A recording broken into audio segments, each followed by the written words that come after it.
तो गाइस आज हम देखने जा रहे हैं ब्लैक क्लोवर का एपिसोड नंबर 73। पर गाइस अगर आपने इससे पहले वाले एपिसोड्स नहीं देखे हैं तो उनका लिंक आपको आई बटन में मिल जाएगा। अब वहाँ पर क्लिक करके उन एपिसोड्स को पहले देख सकते हो। अब नेक्स्ट एपिसोड स्टार्ट करने से पहले पिछले एपिसोड का एक छोटा सा रिकैप ले लेते हैं। लास्ट एपिसोड में हमने देखा था कि आस्था अपनी न्यू पावर को यूज करने में कामयाब हो जाता है और उड़ते उड़ते टॉप पर पहुंच जाता है। और तब हम देखते हैं वो सभी लोग वहाँ पर हॉट स्प्रिंग के मजे लेने लग जाते हैं और यहाँ कैप्टन मेरिलियोना नोवेल को उसकी माँ के बारे में बताती हैं। और तब हम यहाँ देखते हैं पर्पल ऑर्कस का एक आदमी कह रहा होता है कि शुक्र है हम अपने मिशन से वापस आ गए हैं और अब तुम हमें परेशान कर रहे हो। तुम मैजिक नाइट्स की ड्यूटी में दखल दे रहे हो जिसकी वजह से मुझे तुम्हें ठिकाने लगाना होगा। क्या तुम्हें पता भी है कि तुम किसके आगे खड़े हो? ये जेरेक्स लूगनर है जो कि पर्पल ऑर्कस के वाइस कैप्टन हैं। और अगर ये ना होते तो पर्पल ऑर्कस आज वहाँ ना होता जहाँ आज है। तब उनके सामने खड़ा पर्सन कहता है, इसके बारे में जानकर मैं करूँगा क्या? मुझे इससे कोई फर्क नहीं पड़ता।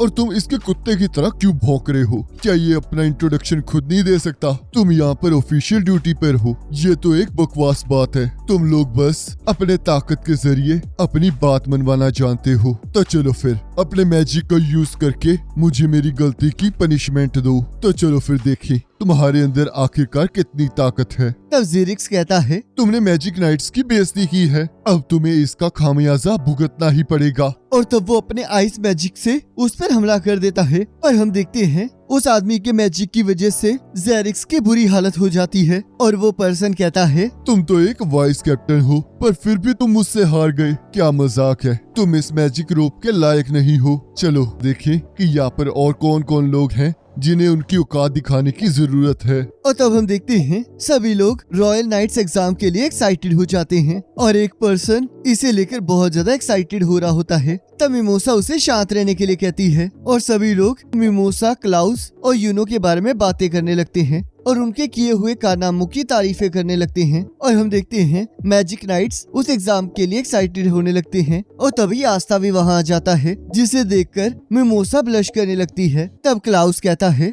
मैं तुम्हें वार्न कर देता हूँ आस्था, मैं बहुत ज्यादा ट्रेनिंग कर रहा था जिसकी वजह से मैं बहुत ज्यादा स्ट्रॉन्ग बन चुका हूँ, तो इसलिए मैं तुमसे इतनी आसानी से हारूंगा नहीं। जिसे सुनकर आस्था एक्साइटेड हो जाता है और तब मिमोसा से पूछता है, क्या हुआ मिमोसा? तुम्हारा चेहरा बहुत लाल लग रहा है, क्या तुम्हें कुछ हुआ है? तब मिमोसा कहती है, मैं बिल्कुल ठीक हूँ। और सोचती है, मैं बहुत टाइम से इतनी ज्यादा नर्वस कभी नहीं हुई हूँ। और तब यहाँ यूनो आस्था से मिलने आ जाता है। तब आस्था कहता है, कैसे हो यूनो? वो हॉट स्प्रिंग का टूर बहुत ज्यादा मजेदार था ना? तब यूनो हाँ कहता है। तब मिमोसा उस हॉट स्प्रिंग के टूर के बारे में पूछने लगती है। तब आस्था यूनो से कहता है, चाहे मैं उस दिन वोल्केनो की रेस में हार गया हूँ पर आज मैं बिल्कुल नहीं हारूंगा। तब यूनो कहता है, मुझे उम्मीद है कि तुमने हारने के लिए अपने आप को तैयार कर लिया होगा क्योंकि जब तुम रोओगे तब हम तुम्हें संभालेंगे नहीं। और तब हम यहाँ देखते हैं मिमोसा अभी भी उस टूर के बारे में पूछ रही होती है पर वो दोनों अभी भी उसे इग्नोर कर रहे होते हैं। तब वहाँ लियो आ जाता है और कहता है, आशा यूनो चिंता मत करो क्योंकि वो मैं हूँ जो इस एग्जाम को पास कर लेगा। और तब वो तीनों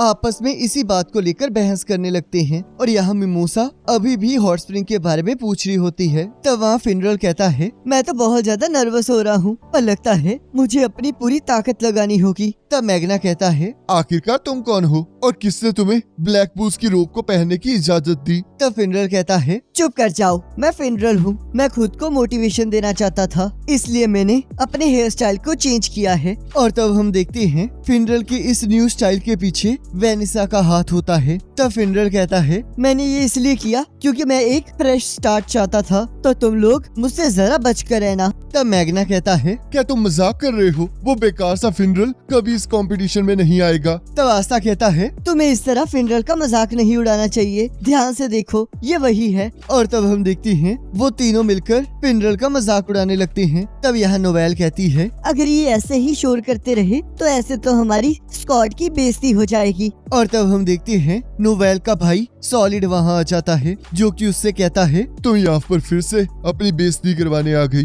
तुम्हें यहाँ पर नहीं आना चाहिए था क्योंकि जब तुम हारोगी तब फिर से हमारी फैमिली का नाम खराब होगा, तो इसलिए यहाँ से वापिस चली जाओ क्योंकि इसी में तुम्हारी भलाई है। और तब उसे कैप्टन मरियोलोना की बात याद आती है, जिन्होंने उससे कहा था कि तुम्हारी माँ का मैजिक बहुत कमाल का था, पर उसके बदले में तुम्हारा मैजिक बहुत बेकार है, तो इसलिए तुम्हें मेहनत करनी होगी ताकि तुम उनसे आगे निकल सको। तब यहाँ नोवेल कहती है, मुझे माफ करना पर मैं कहीं नहीं जा रही हूँ। और वहाँ से वापस जाते हुए सोचती है, मैं इस बार अपने भाइयों और बहनों को दिखा दूंगी कि मैंने पहले से कितना इम्प्रूव किया है। और तो वहाँ विजिट किंग आ जाते हैं और कहते हैं, मुझे खुशी है कि आप लोग यहाँ आए हैं और अब मैं बिना किसी देरी के इस रॉयल एग्जाम को स्टार्ट करता हूँ। तो वहाँ किंग आकर कहते हैं, तो चलो फिर अब मुझे इसके बारे में सभी को बताने दो। और सोचते हैं अब वक्त आ गया है कि मैं तुम लोगों की मदद से लोगों के बीच में अपनी इमेज बनाऊंगा। और तो वो कहते हैं, इस एग्जाम में टीम के बीच में कंपटीशन होगा, जिसमें एक क्रिस्टल डिस्ट्रक्शन बैटल टूर्नामेंट होगा। और इस टूर्नामेंट के रूल बिल्कुल सिंपल हैं। जो भी टीम दूसरी टीम का क्रिस्टल तोड़ देगी वो यहाँ पर विजेता कहलाएगी। और अगर दोनों ही क्रिस्टल्स 30 मिनट के अंदर टूट गए तो उस टाइम जिस भी टीम ने सबसे पहले क्रिस्टल तोड़ा होगा वो जीत जाएगी। और हमने इस सिस्टम को इस तरह इसलिए चूज किया है। और तब हम देखते हैं किंग को अगली स्पीच याद नहीं आ रही होती। तब विजिट किंग कहती हैं, हमने ये इसलिए चूज किया है क्योंकि जब हम द आई ऑफ मिडनाइट सन से लड़ेंगे तब बहुत सारी टीमों को इकट्ठे काम करना पड़ेगा, तो इसलिए हमें लगा ये अच्छा तरीका है जिससे हम आपकी एबिलिटीज को जज कर सकें, ताकि हम जान सकें कि आप लोग इकट्ठे कैसे काम करते हैं और सोचते हैं। और वैसे भी इसकी मदद से मैं वहाँ पर हर तरह के मैजिक देख पाऊंगा। और तब विजिट किंग सभी टीम्स के मेंबर्स के नाम को अनाउंस कर देते हैं। और तब हम यहाँ देखते हैं आस्था की टीम में मिमोसा और जर्क होते हैं। और मिमोसा आस्था की टीम में आकर बहुत ज्यादा एक्साइटेड हो जाती है। और तब हम देखते हैं जर्क्स लुगनर को हराने वाला बंदा वहाँ आ जाता है और विजिट किंग के कंधे पर हाथ रखकर कहता है, मुझे माफ कर देना कि मैं लेट हो गया, पर विजिट किंग मुझे लेट आने के लिए माफ तो कर ही देंगे। तब आस्था कहता है, आखिरकार ये कौन है? तब वो आदमी अपना नाम जर्क्स लुगनर बताता है और कहता है, एक बूढ़ी औरत को मेरी जरूरत थी और एक मैजिक नाइट के तौर पर मुझे उसकी मदद करनी पड़ी, तो जिस वजह से मैं लेट हो गया। तब कुछ मैजिक नाइट सोचते हैं, यहाँ कुछ ठीक नहीं लग रहा है। और तब मार्क्स जर्क्स के बहरूपिये को हटने के लिए कहता है और उस पर हमला कर देता है, पर वो उसके मैजिक को डॉज कर लेता है। तब मार्क्स जैसे कुछ आगे कहने वाला होता है, विजिट किंग उसे रोक लेते हैं। तब सभी लोग उसे विजिट किंग की बेइज्जती करने के लिए बुरा भला कहने लगते हैं। तब विजिट किंग उन्हें शांत रहने के लिए कहते हैं। तब वो बहरूपिया कहता है, तो तुम विजिट किंग की बहुत इज्जत करते हो, पर मुझे इनमें कोई ऐसी खासियत नजर नहीं आती, तो इसलिए अपने विचारों को मुझ पर थोपना बंद करो। तब मार्क्स सोचता है, ये रोप तो जर्क की है, आखिरकार ये है कौन? तब विजिट किंग हंसते हुए कहते हैं, लगता है जर्क्स तुमने अपने मिशन के बाद अपने लुक को चेंज किया है। तब मार्क्स विजिट किंग को हंसने से मना करता है और तब वो बहरूपिया आस्था से हाथ मिलाता है और उसके हाथ में एक बदबूदार बीटल रख देता है, जिस वजह से आस्था तंग होने लगता है। और तब वो आस्था का मजाक उड़ाने लगता है। तब आस्था उस पर गुस्सा करने लगता है और कहता है, क्या हमें एक दूसरे का साथ नहीं देना चाहिए? तब वो बहरूपिया कहता है, आखिरकार क्यों मैं तुम्हारे साथ दोस्ती करने की कोशिश करूंगा। तब आस्था कहता है, क्या तुम इसे जीतना नहीं चाहते हो? क्या तुम यहाँ पर रॉयल नाइट बनने नहीं आए हो? तब वो बहरूपिया कहता है, बिल्कुल नहीं, मैं तो यहाँ पर तुम्हारा मजाक उड़ाने आया हूँ। तब यहाँ पर्पल ऑर्कस के मेंबर्स कहते हैं, हमने जितना भी जर्क्स के बारे में सुना है, इसकी पर्सनैलिटी उनसे बिल्कुल मैच नहीं कर रही है, और फिर भी वो हमेशा ज्यादातर बाहर ही रहते हैं, तो इसलिए उन्हें किसी ने नहीं देखा है। तब यहाँ मार्क्स कहता है, क्या आप श्योर है विजिट किंग? तब विजिट किंग हाँ कहते हैं। तब आस्था कहता है, मुझे माफ करना पर मैं इस बंदे के साथ सेम टीम में नहीं रह सकता। तब विजिट किंग कहते हैं, हम सभी लोग मैजिक नाइट्स हैं, तो इसलिए हमें साथ रहना सीखना होगा। तो चलो फिर अब आप सभी लोग अपने अपने टीममेट्स के साथ हो जाइए। और तब हम यहाँ देखते हैं सोल और मैग्ना एक ही टीम में होते हैं और वो दोनों एक दूसरे को देखकर लड़ना शुरू कर देते हैं। और तब यहाँ नोवेल और यूनो एक टीम में हो जाते हैं। तब यूनो सोचता है, तो अब मैं इस नॉइजी लिटिल गर्ल के साथ हूँ जो कि हमेशा आस्था के साथ रहती है। तब यहाँ सिल्प नोवेल को यूनो से दूर रहने के लिए कह रही होती है, पर हम देखते हैं नोवेल उसकी बातों को इग्नोर कर रही होती है। और तब यहाँ लक और क्लाउस एक टीम में होते हैं। तब यहाँ क्लाउस सोचता है, मुझे यकीन नहीं हो रहा कि मुझे लक वोल्टिया के साथ पेयर कर दिया गया है। तब लक कहता है, तो चलो फिर अब साथ मिलकर काम किया जाए। तब क्लाउस जैसे उससे हाथ मिलाता है, हम देखते हैं लक उसे जोर का झटका देता है और तब हमें बाकी टीमें दिखाई जाती हैं। और तब विजिट किंग किंग कोप को सबको टेस्टिंग ग्राउंड पे पहुंचाने के लिए कहते हैं और तब हम देखते हैं कोप अपने स्पेशल मैजिक से एक दरवाजा खोल देता है और सभी लोग टेस्टिंग ग्राउंड पर पहुंच जाते हैं, जिसे देखकर आस्था बहुत ज्यादा एक्साइटेड हो जाता है। तब विजिट किंग कहते हैं इस बैटलफील्ड की रेंज बहुत ज्यादा है, तो इसलिए तुम अपनी ताकतों के इस्तेमाल यहाँ पर बड़ी आसानी से कर सकते हो। और हमने यहाँ पर लॉटरी के अकॉर्डिंग एक चार्ट तैयार किया है और सभी टीमों को लड़ने के लिए पेयर्स में बांटा गया है। और यहाँ पर अगर कोई भी टीम लड़ाई हारती है तो